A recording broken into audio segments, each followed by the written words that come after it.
J. Cole deserves an apology. Before I begin, I want to let everybody know how thankful I am for you all watching my previous video on how Rory and Ma are losing hip-hop credibility, in my opinion. Rory did reach out. It felt like a Tony Soprano moment. I'm not going to lie, a little scared. Got that DM. I didn't know if I was going to get praised or whacked. I got a lot of my mic, T. He appreciated my feedback. He appreciated my perspective. Even though he still doesn't agree with me fully, I can't thank you enough for the kind compliments, and I hope to make you and Maul proud moving forward. Enough glazing on my part for Rory and Maul, because I really want to focus on what I feel is an apology owed for J. Cole. And yes, it's from the new Rory and Maul podcast. I think they know where I'm coming from. There was an episode where they had, as soon as J. Cole apologized on stage, right after he drops his only diss record in the beef. I told him chill out, I just get the poppin', I'm the one doing the clinching. This record was great for J. Cole, but it wasn't enough. So we were hoping for more, not an apology. Don't apologize when you're getting into a battle. You asked for this, especially J. Cole, right? He asked to be in the top three, the big three. Before Kendrick Lamar said, fuck the big three. No! Nigga.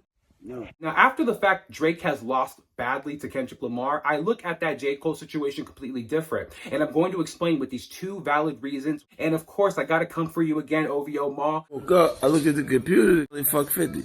I'm like, what do you say fuck me for? But it's just because you're the one that's saying this stuff. It's kind of crazy. I went on his podcast after J. Cole apologized and immediately was going in. And Rory was too. But you know, when Maul's really passionate and he really feels the way, oh, you know Rory's gonna step back. Like, oh my God, no. And that's totally fine, because that's the great thing about Rory. He knows when to get in and get out. Like, okay, this is your moment to shine, King. And that's exactly what Maul was doing. But the big problem was he wasn't shining in a good light. He was making J. Cole look insane out here. Yes, I understand that the apology was not good for hip hop at the time. But again, J. Cole was the only one that knew on that stage, besides Schoolboy Q or Kendrick Lamar, who allegedly gave J. Cole a call, that this was going to be way bigger. Like, Drake may not have known. Only Kendrick Lamar. And that was the whole thing, is we didn't understand, and Maul definitely didn't understand. Oh my goodness. These three niggas ain't beefing. It's just music, man. What the fuck are we? But why does he have to apologize? It's his opinion. Like I was making a point with the other video, it's the way that you're coming at your opinion that makes it disrespectful, and it's deeper than an opinion. Cole ain't even top 20. All right. Are you kidding me? All these years I've been saying Cole is one of the illest niggas.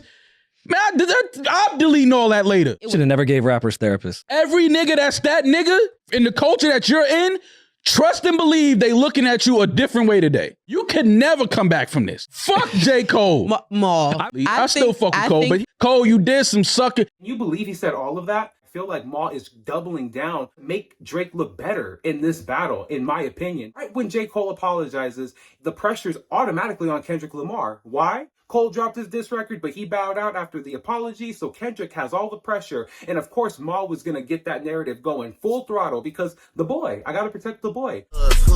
Here is why he deserves an apology. You tried to discredit his catalog, his body of work, just by saying that he does not belong in a top 5, top 10, top 20 category. J. Cole, you have Sideline Story, Born Sinner, 2014 Forest Hills Drive, For Your Eyes Only, KOD. At least 3 of those albums, whether they're not definitive classics to the mass media, these are all albums where you can get the core fan base to say, you know what, this is my classic from J. Cole. Does Drake have that? Yes. But his classics have contributions from other artists in the industry, and it's not by like a little bit, it's a lot. So a lot of these albums that Drake has in his catalog are classics, but they're not just done by him, or at least the majority, compared to J. Cole. J. Cole has a majority of his writing credits in all of his albums, production credits. The whole song is mainly credited to J. Cole on most of his studio albums. With Drake, he has never had that strong of a catalog if you're just using his pen with the albums. Follow me here. If you were to compare J. Cole and Drake now after everything, with J. Cole's apology and with Drake taking all of these L's from Kendrick Lamar, whose albums are stacking up compared to each other now? Not talking about other genres. We're talking just about rap. We're talking solid hip hop. So remove all the pop, remove all the R&B from Drake's albums. What else do you have that really he can compete with when it comes to J. Cole? Yes, Drake has some raps that he can rap. Hire some help. Get rid of these niggas. Or some ghostwriting he can spit out. But again, That's not the majority of his catalog that makes him the artist that he is today. Mal, for you to come out on your platform and bash his name, more his rap legacy in the way you did, just because of that mere apology, Drake did the same thing that J. Cole did that you're giving him crap for. Wait, Drake didn't apologize. No, he didn't apologize, but he told Kendrick Lamar that he blew up the spot on The Heart Part 6. Some good exercise, like, you would be a worthy competitor if I was really a predator. So what does that mean? That means that you're backing out. And Maul's going to say, no, he didn't surrender. He did surrender. No, for real. Like, we all knew that Drake surrendered on The Heart Part 6. He just decided that he changed his mind. And that's the crap that everybody can't stand with Drake, is that he thinks he just makes the rules. He's not a founder of hip hop. He is not DJ Kool Herc out here. This is crazy that the goalpost has always been moved for Drake, because he's the one that likes to move it. All the big time fans of his, including Maul, love you, but you know, it is what it is. He has you guys moving the goalposts on your podcast, at least for you. But at the end of the day, look at how everything played out. Now that J. Cole apologized, but Drake took all these L's, who's looking better out here as far as the rap credibility? J. Cole. Yes, even with the apology, because again, he knew that this was deeper than a rap battle. Even if we thought that it was something different, no, it wasn't. Look at what it turned out to be. And because Drake took so many L's, even without Kendrick Lamar, I'm talking about the L's with Taylor May, dropping that as a diss record right after Push-Ups. Those type of mistakes that Drake did on his own, without Kendrick's help,